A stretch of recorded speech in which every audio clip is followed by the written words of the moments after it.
Hello everyone, this is Brian here, and this will be my report from the second annual Great Canadian Vinyl Community Summit. Having just said that, I think maybe we should add Ontario chapter, since there may be others in future, but whatever.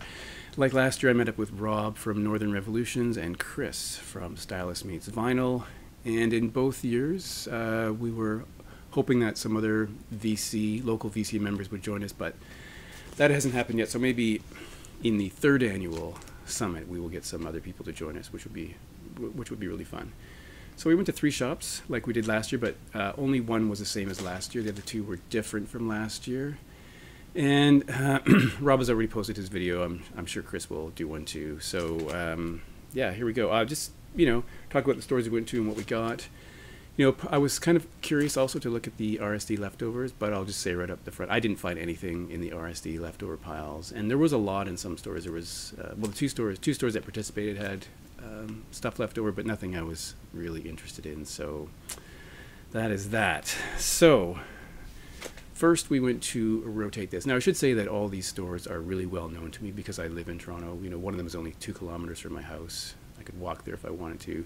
So I do go to these stores quite frequently, but it was still good to go with other people. And I think the group aspect of it made me spend more money than I might have done if I'd only gone by myself. So first, Rotate This, one of the older record stores in Toronto. Used to be on Queen Street. They moved several years ago when the rents on Queen Street became horrendous, and they're now on Ossington Avenue. And it's a good shop. I like it. It has a selection of new and used. As I do the video, I'm going to throw in some clips or photos from the day. I didn't take too many, but I'll throw a few things in. Rob mentioned that he found the price of this store on the bit of the high side, and I can see what he means. I think I'm kind of used to it now, so maybe the used is a little more expensive. The new stuff is pretty on par, I think, with most stores, but generally it's a good store to shop in. There's a shop dog that wasn't there today. In fact, I haven't seen it in a while. I wonder what happened.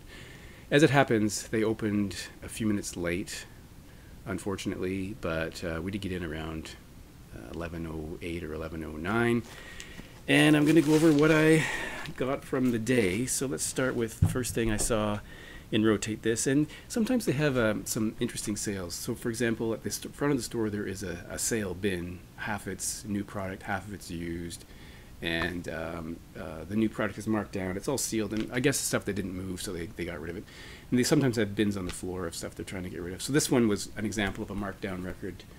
It was like $22, $3, $4 marked down from the high 30s. Spiritualized Pure Phase from 1995. As I remember, this is the second record, and this is the 2022 repressing on double vinyl. And the design is different from the CD, though. I mean, the colors. And this is a first for me because, well, here's one of the inners. And this is a limited edition. Of course, it doesn't say how many. I think it's limited edition. Yeah. It doesn't say how many, but both pieces of vinyl are on this color, but this is glow-in-the-dark vinyl. I haven't verified that it glows in the dark. And I did read the Discogs comments. Some people say the pressing might be not the best and blame the glow-in-the-dark novelty item aspect to it, but I haven't played it yet. So, and of course, as usual, I have the CD for this, so why did I buy the vinyl? I don't know, because it's cool. So the other inner sleeve has this photography on it. So I'm a big fan of this band, so I'll pretty much buy anything by them for a reasonable price, and I did. So number 2 is Nico, Drama in Exile. Of course, I've mentioned her repeatedly recently because of John Cale, and this is the only Nico solo record that does not feature John Cale in any capacity. Of course, she was on the first Velvet Underground record. And this came out in 1981. This happens to be a pressing from the Netherlands. And I didn't really know. This is one of the Nico records I'm not familiar with, probably because, well, not completely familiar with, probably because John Cale does not feature anywhere on it. It has 2 cover versions, the cover of Bowie's Heroes and the cover of Waiting for the Man from the Velvet Underground, and the rest I think are originals. And what else can I say about this? Let me see what the sleeve looks like. Oh yeah, the sleeve is just boring. Now mine what I read about this is that the most commonly available version of this record is actually an unauthorized version, because there was a whole lot of legal drama and intrigue and, I guess, espionage or something around the original tapes and how they were kind of stolen or sold to someone. And I read that, but I couldn't retain all of the information. But this is the original first Netherlands pressing from '81. And I haven't listened to this yet, but as if you've been watching, you know I do like Nico. Third thing I found is a Canadian band that I have the first two records from this band on vinyl. The third record from them is pretty much impossible to find on vinyl, and it's a band I'm sort of like but don't go crazy about. So it's a band called the Northern Pikes from Saskatoon. The first two records are very easy to find. I really like them. I think they're a good example of like really excellent Canadian pop music. Really, really good. The third record may be their most famous. It has She Ain't Pretty, was a big hit for the Northern Pikes. That copy, though, the vinyl copy of that is extremely difficult to find. In fact, I saw a copy in Rotate This a few months ago for $100. I passed on it, so maybe it'll be repressed. But look at the price on that. This I found in a sale bin, so I haven't heard anything from here, but I thought I would give it a try. They've had many records in between that I don't know anything about, but they had one copy of this for that price, and I thought, well, I will take a chance on that to see if I like it. And this is on white vinyl. I have to say, of all the colored vinyl, white is probably my least favorite. Probably because you can't see the dust very clearly. Not that I don't clean them, but it'd be nice to see that.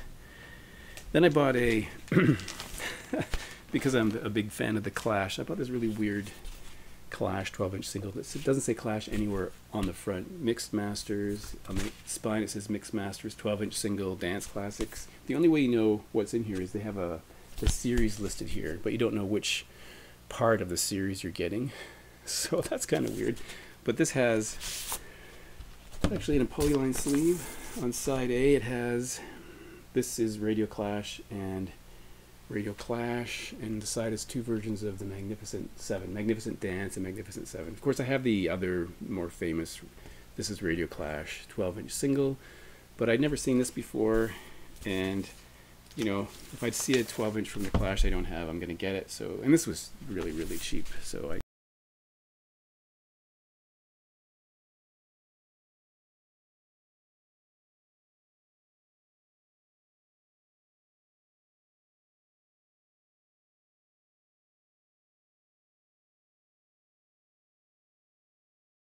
The next thing is something I looked at and put back, but then I picked up because I am a big fan of this band, and this is not something I would normally buy, but the price was good. It happens to be an XTC radio special. So there's a letter that comes from Geffen, and it just describes how it's the XTC interview with Andy Partridge with music from the Geffen LP Skylarking. So it talks about what Skylarking is all about, and on here we have there's four programs. So the first program talks about the first four tracks. So it plays, I haven't played it yet, but I think it's excerpts from the tracks and then interviews with him. So again, not something I'd normally buy, but the price was good, and I have a pretty big XTC collection, so I thought I would get that, because it might be fun. So that was Rotate This. On the way past Rob's car, he gave me a record. Where is it? Where did I put it? Oh, it's down here. He mentioned before he came down that he had a copy of a record. He asked me if I wanted it because when he received it, it had a bit of damage on the bottom here, a bit of a split. Very minor though, but the company gave him a new copy, so he had a spare copy that is autographed. So I said, yeah, I like this band. In fact, I only know the first maybe 2 or 3 records. That's a Canadian band called Skydiggers. This is Hold Your Light, Bide Your Time, which were, I guess, recorded separately and then packaged up on this in this LP, and it's autographed. So that is really cool. And I didn't really know this came out. It's 2023, and of course, looking at the liner notes, I note that we have Tim Vesely here from the Real Static, so that's a plus in my view. And then all the musicians listed here. So this is on black vinyl. It's excellent shape. It's autographed. I would say it's a minor issue there. So thank you, Rob, for thinking of me with this spare copy of the Skydiggers. I have listened to side 1, and it is a really nice, I guess it's a rootsy kind of Canadian sounding roots rock kind of thing. I think it's really interesting.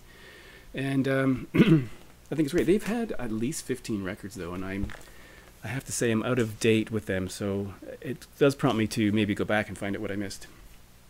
We walked maybe half a kilometer, excuse me, maybe 600 meters to a store called Rotate This.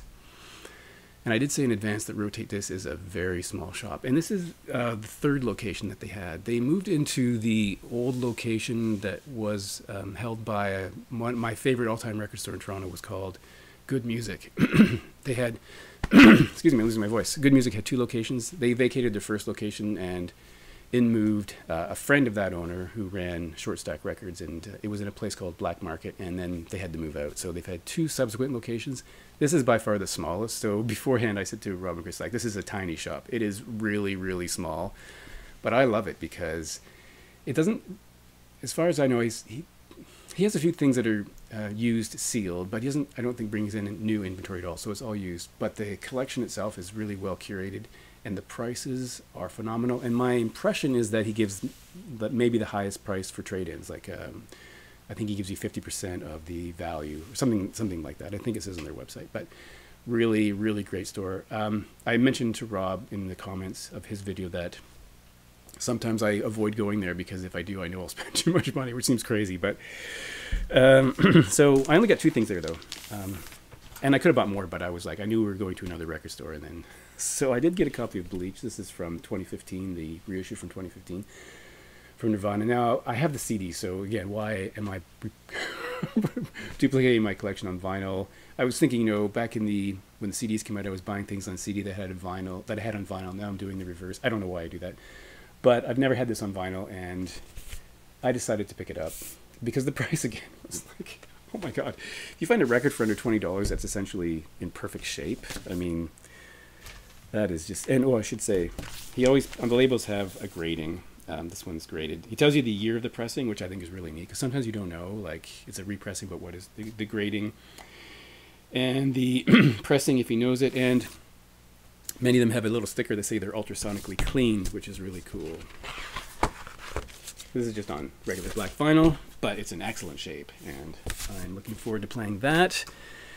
And then I found a sealed copy of My Morning Jacket's Z or Z, whatever you prefer, from 2005, but this is the 2008 pressing, and it's on 2 pieces of vinyl, and there's an inner sleeve, hype stickers now.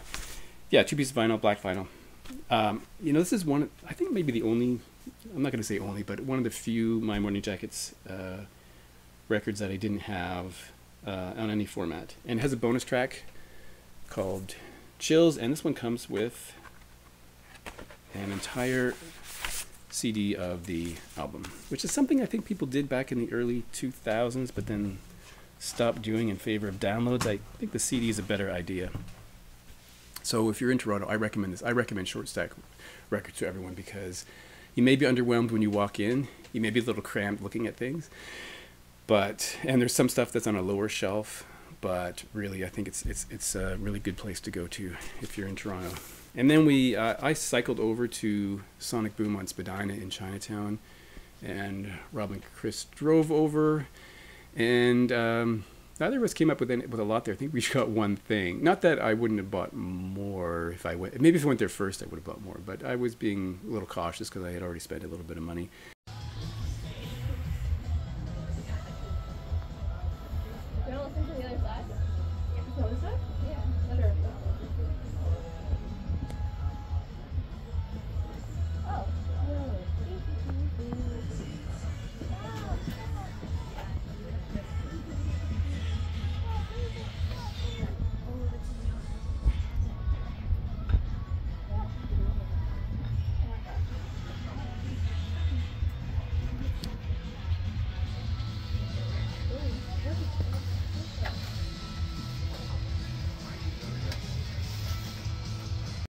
And they had quite a lot of RSD leftover stock, nothing that I wanted. In fact, I find it weird when RSD stock is stuff that you could easily get vintage copies of. Like, there's things printed, repressed on Record Store Day that I see every day. So I think that's really weird. So the only thing I got was the debut record from St. Vincent called Marry Me. And I didn't realize until I read about this that that's one of the taglines from Arrested Development. Of course, then I realized, oh yeah, of course. And that's, if you know the show, you know what I'm talking about. I kind of didn't remember that. And there's the back. And just has a white sleeve. And I haven't listened to this one yet, but I'm familiar with the record. And I wrote down what she plays. She's kind of an amazing person, Annie Clark. I think she's an underrated guitarist. Well, no, I think she's, maybe that's not fair. Maybe other people don't recognize how good she is. But she plays guitar, bass, piano, organ, moog, synthesizers, clavietta, xylophone, vibraphone, dulcimer, drum programming, percussion, and my favorite, triangle, all in this one record. So pretty cool. I think she's great. I've liked everything she's done that I've heard. I haven't heard it all, but I think she's really fantastic. So St. Vincent, that was it. So it looks like late November in Toronto. This will happen again next year. So if you're nearby, or maybe not, if you're not nearby, let us know if you're going to be in town, because you can come along with us, and we'll see what stores we hit up next time. So thanks for watching, and I'll talk to you in the next video.